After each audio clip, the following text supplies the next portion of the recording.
Here is a visual representation of a component that is nestable. Here is another component. It wants to use the nestable component in its template.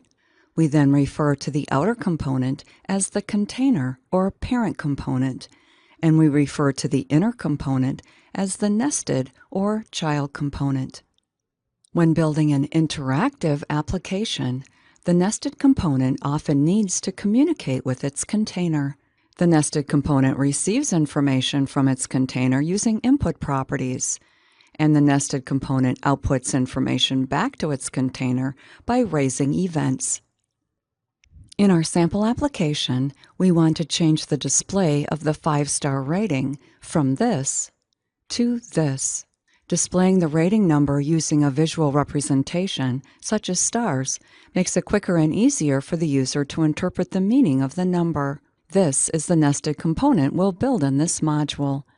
For the star component to display the correct number of stars, the container must provide the rating number to our star component as an input. And if the user clicks on the stars, we want to raise an event to notify the container.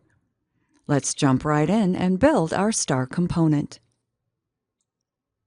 When we last saw our sample application, we had completed the product list component. Now, of course, we want to change it. Instead of displaying a number for the rating here, we want to display stars.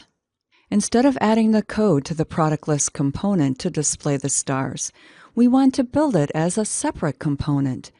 This keeps the template and logic for that feature encapsulated and makes it reusable.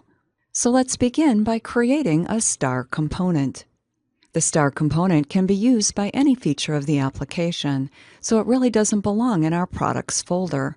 We'll instead put it in a shared folder where we'll put all our shared components. If you are using the starter files, I've already created this folder and included the template and style sheet for our component here.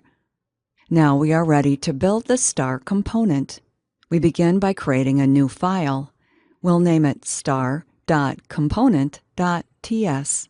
We then create this component just like we'd create any other component, starting with the class. Export class star component. What's next? Yep, we decorate the class with the component decorator. Recall that it is this component decorator that makes this class a component. As always, it shows us a syntax error here because we are missing, yep, our import. Now we are ready to set the component decorator properties. For the selector, we don't want to use the PM prefix because this component could be reused anywhere in our company, not just in the product management application. We'll instead prefix the selector with an abbreviation for our company, which in this case is AI for Acme Inc. For the template URL, we provide the path to the HTML file provided in the starter files. We add the style URLs property, and in the array we'll set the first element to the path of the style sheet that was also provided. Now let's take a peek at the star component template. Here it displays 5 stars. It then crops the stars based on a defined width. This technique can then display partial stars, such as 4.5 of the 5 stars, by setting the width such that only 4.5 of the stars appear. Recall what this syntax is called? This is property binding. We're using it here to set the style width, and here to bind the title property to display the numeric rating value. For these bindings to work, we need 2 properties in the components class, the rating and the star width. Let's add these 2 properties. We want a rating property, which is a number and defines the rating value. Since we don't yet have a way to get this value, let's hard-code it to 4 for now so we'll see some stars. And we need the star width. This value is calculated based on the rating.